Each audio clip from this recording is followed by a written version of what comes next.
환경적 영향을 받기는 하지만 이런 환경적 자극을 능동적으로 중재하고 재구성할 수 있는 능력이 있으며 지속적으로 성장할 수 있는 잠재력을 지녔다, 이렇게 봤습니다. 그래서 이 피아제는 인간의 인지는 환경과의 상호작용을 통해서 변화하고 발달한다고 보면서 이런 상호작용에서 인간의 능동적 역할을 중요하게 생각을 하고 있습니다. 네. 그래서 인지 발달 이론에서 아까 도식과 적응과 평형 요거, 그 다음에 조절, 이거 다 설명했고요. 인지 발달 단계를 제가 얘기를 했는데 그것이 바로 감각 운동기서부터, 네, 감각 운동기는 출생 직후부터 신생아에 타고난 반사활동에서 시작해서 초기에 유아적 언어를 나타내는 상징적 사고가 시작되는 이세경에 끝이 납니다. 그래서 유아는 외부 세계에 대해서 빨고 쥐고 때리기와 같은 신체적 행동 양식을 조직함으로써 이 시기를 감각 운동기다, 이렇게 무엇을 하든지 다 만져보고 먹어보고 빨아보고 이러면서 이제 지식을 이제 체계화시켜 나가죠. 그래서 감각 운동기라고 이렇게 이름을 붙였습니다. 순전히 감각에 의존을 하는 거니까요. 그래서 애기들은 뭐든지 입으로 가져가요.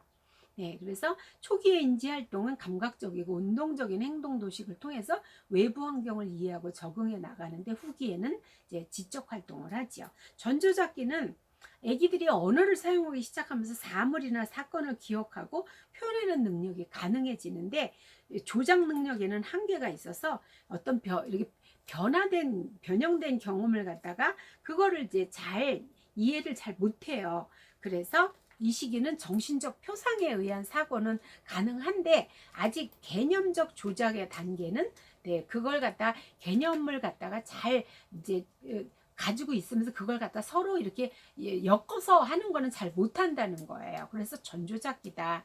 그리고 아동은 자신의 관점과 사고가 옳다고 보는 자아중심성으로 인해서 사물을 자신의 입장에서 보기 때문에 타인의 관점을 이해하지 못해요.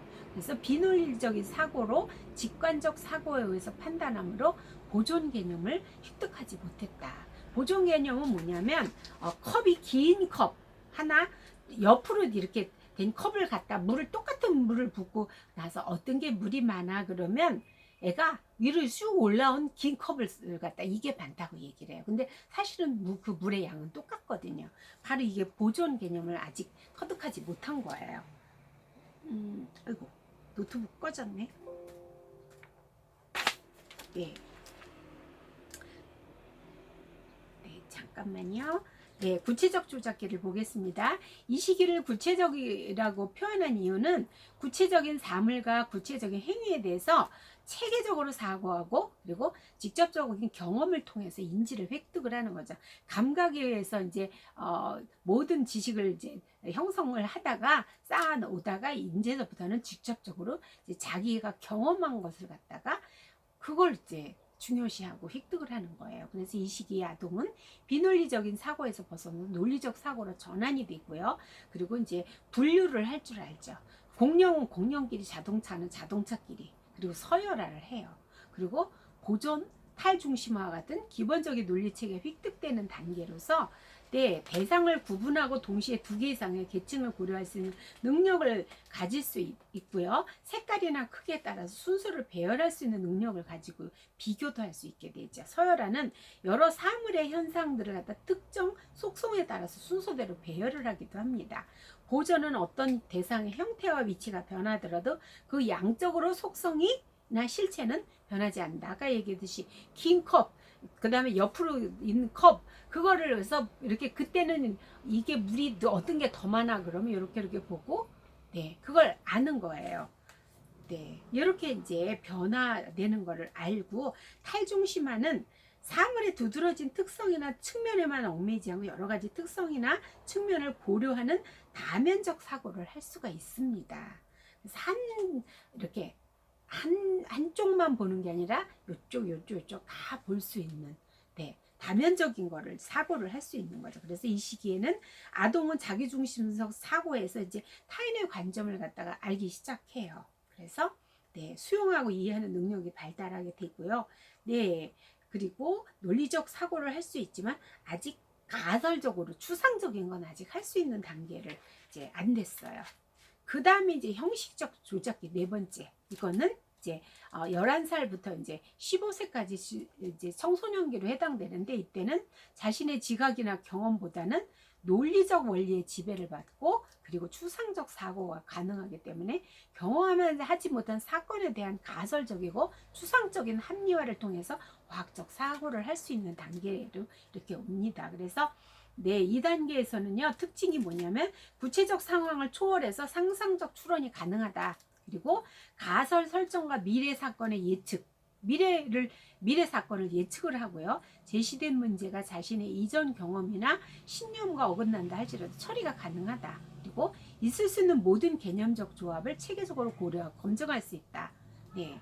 그리고 관련된 모든 변인들의 관련성을 파악해서 적절한 문제 해결 방법을 찾아낼 수 있다. 네, 그래서 탐정 소설을 보면 네, 굉장히 아주 추리를 잘하잖아요. 그렇듯이 이렇게 사고가 이렇게 이제 고차원적으로 발달을 하는 거죠. 네. 그래서 이 형식적인 사고는 이질적 성운으로 구성된 동년배 집단에 참여할 경우 더욱 촉진되는 것으로 나타났다고 합니다. 예, 그렇다면 우리가 청소년기에 그 다문화 사람들을 많이 만난다면 좀 더 이제 그 더욱 더 이제 다른 어떤 그 문화권에 대한 그런 이제 수용이라든지 이런 게 훨씬 더 이제 그 사고의 방향성 이런 것도 훨씬 더 다르게 촉진되겠죠. 네, 교과 과정을 통한 학습이 형식적 사고의 발달을 촉진시키고요. 그리고 다양한 사회적 경험을 통해서 자아중심성이 감소하고 학교 단체 생활을 통해서 점차 타인을 배려할 수 있는 사회적 인지가 발달함에 따라 이 단계에서 자기 성찰이나 자기 개선을 할 수 있다. 이렇게 이제 볼 수 있겠습니다. 피아제의 인지 이론에 대한 평가를 보겠습니다. 피아제의 인지 이론은요, 아동을 대상으로 하는 사회복지사가 아동의 나이에 적합한 놀이기구, 게임, 학습 방법을 그들의 관점에서 바라볼 수 있기 때문에, 네, 거기 그 아동 스스로 이제 학습하는 자율성에 근거해서 훈련이나 연습의 효과를 이제 또 그다음에 그런 이제 그 수준에 맞는 그런 거를 이제 그 발달 단계에 맞는 수준에 맞는 것을 이제 아이한테 제공해 줄 수가 있겠죠. 예, 그리고 이제 아동에 대한 직접적인 관찰을 통해서 수집한 자료이기 때문에 과학적인 방법으로 증명되기는 어렵다 이렇게 보고 있습니다. 그래서 비판이 다음과 같은데, 첫째, 실험실에서 과학적으로 이루어진 연구가 아니고 자녀를 관찰한 내용을 토대로 해서 객관성과 신뢰성이 부족하다.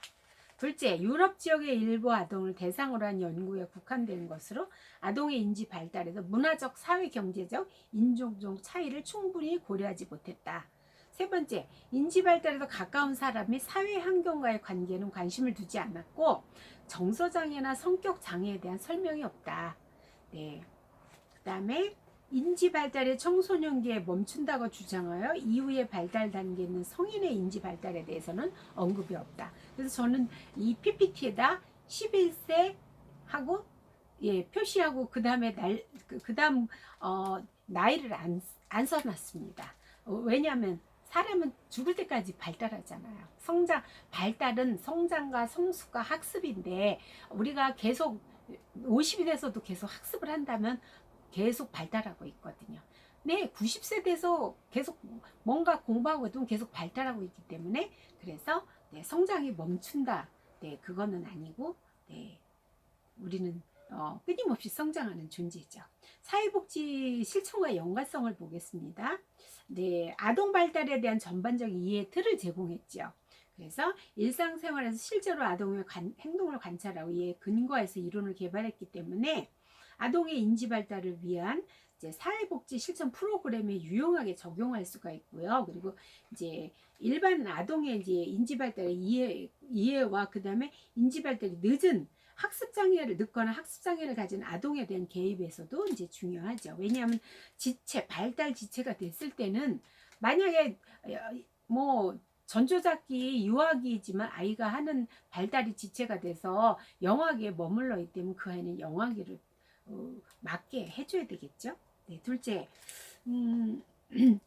첫째가요.